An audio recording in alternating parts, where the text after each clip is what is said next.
पिछले पार्ट्स में हमने डिकोड किया कैसे द्वारका मिथ से रियलिटी बनी, Yaduvanshi possible migration theories, Bene Israel community और उनका इंडियन कनेक्शन।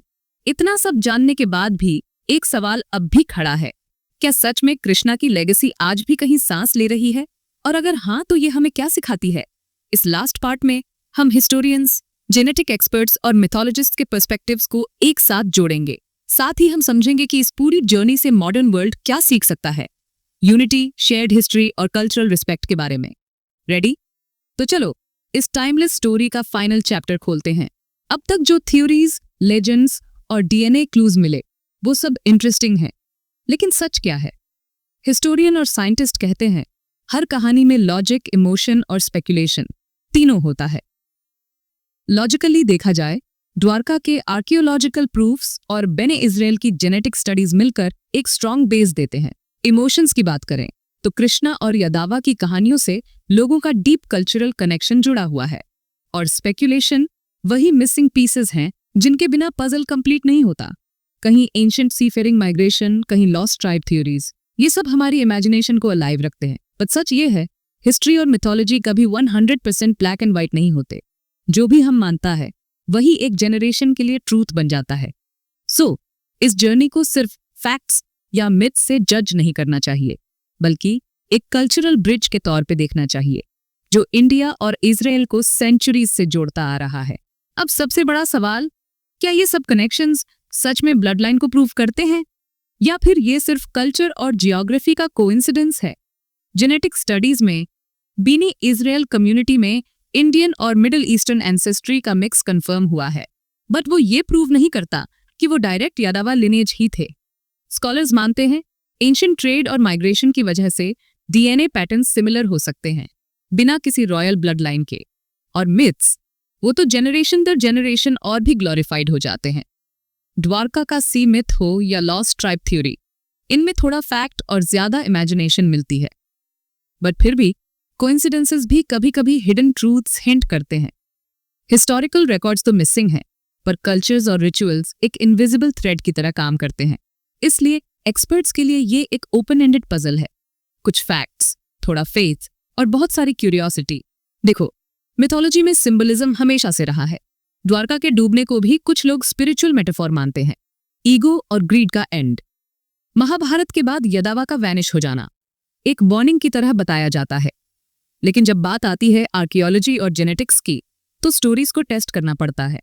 मरीन आर्कियोलॉजिस्ट्स जैसे डॉक्टर SR राव ने अंडरवाटर द्वारका से वॉल्स, पॉटरी और हार्बर स्ट्रक्चर्स ढूंढे जो ये बताते हैं कि कोई रियल सिटी थी जो सी लेवल राइज या टेक्टोनिक एक्टिविटी से डूब गई। जेनेटिक्स कहता है बेने इजराइल और इंडियन कोस्टल कम्युनिटीज में वेस्ट एशियन और इंडियन जीन्स का मिक्स है। ये प्रूफ करता है कि माइग्रेशन और इंटरमैरिज होता रहा होगा, बट ये एग्जैक्ट यादवा लिनिएज नहीं बताता। मतलब मिथोलॉजी ने एक सिंबॉलिक कहानी दी और साइंस ने उसमें से कुछ रियलिटी निकालकर दिखा दी। सिंबलिज्म और साइंस दोनों मिलकर ही पुरानी स्टोरीज को समझना पॉसिबल बनाते हैं। हिस्ट्री में माइग्रेशन कोई नई बात नहीं। हर जमाने में लोग ट्रेड, वॉर या क्लाइमेट की वजह से एक जगह से दूसरी जगह जाते रहे हैं। लेकिन द्वारका और इजराइल का कनेक्शन इतना फैसिनेटिंग क्यों है? बिकॉज ये सिर्फ एक माइग्रेशन स्टोरी नहीं, ये एक लॉस्ट सिविलाइजेशन, एक गॉड लाइक फिगर कृष्णा और एक कम्युनिटी के सर्वाइवल की कहानी बन जाती है। सोचो, एक एंशिएंट सिटी समंदर में डूब गई, वहां के लोग डिसअपीयर हो गए, और हजारों km दूर एक कोस्टल जूइश कम्युनिटी अपनी रूट्स इंडिया में ढूंढती है। दिस फील्स मैजिकल और मिस्टीरियस, और ह्यूमंस को मिस्ट्री बहुत अट्रैक्ट करती है। इसलिए हिस्टोरियंस, जेनेटिसिस्ट्स और मिथ लवर्स सब इसको डिकोड करने में लगे रहते हैं। प्लस इस कहानी में एक होप भी है कि कभी कुछ कंप्लीटली खत्म नहीं होता। कहीं ना कहीं, किसी न किसी फॉर्म में लेगेसी सर्वाइव करती रहती है।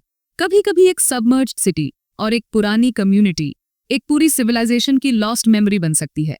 द्वारका और बेनी इजराइल की जर्नी भी शायद यही बताती है कि कहानियां सिर्फ किताबों में बंद नहीं होती, वो कभी समुंदर के नीचे मिलती हैं, कभी जीन्स में और कभी रिचुअल्स में। साइंस, मिथोलॉजी और ओरल ट्रेडिशंस तीनों मिलकर एक इनविजिबल ब्रिज बनाते हैं जो हमारे पास्ट को प्रेजेंट से जोड़ता है। और शायद इसीलिए द्वारका और इजराइल का लिंक इतना मैजिकल लगता है, क्योंकि ये हमें याद दिलाता है कि कोई भी कहानी कभी कंप्लीटली लॉस्ट नहीं होती। आज भी कहीं टेम्पल की घंटी और कहीं ऑयल लैंप की रोशनी में कृष्णा और यादवा की लेगेसी शायद जिंदा है और हमें बस क्यूरियोसिटी और रिस्पेक्ट बनाए रखना है ताकि ऐसी लॉस्ट मेमोरीज दोबारा जी उठें। अगर आपको ये कहानी पसंद आई हो तो वीडियो को लाइक करो, अपनी थॉट्स कमेंट करो और चैनल को सब्सक्राइब करके इस जर्नी में जुड़ जाओ। आज हमने देखा कैसे मिथोलॉजी, जेनेटिक्स और हिस्ट्री मिलकर एक फॉरगॉटन जर्नी को सामने लाते हैं। द्वारका डूबी, पर क्या यादुवंशी सच में इजराइल तक पहुंच गए?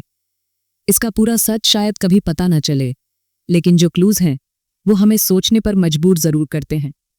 आपको क्या लगता है, बेने इजराइल और द्वारका का कोई कनेक्शन हो सकता है? कमेंट में अपनी राय जरूर शेयर करना। अगर आपको ये हिडन कहानी इंटरेस्टिंग लगी हो तो वीडियो को लाइक करो, चैनल को सब्सक्राइब करो और बेल आइकॉन दबाना मत भूलना ताकि अगला चैप्टर आप मिस ना करो। मिलते हैं एक और अनहर्ड फैक्ट के साथ। तब तक के लिए कीप एक्सप्लोरिंग, कीप क्वेश्चनिंग।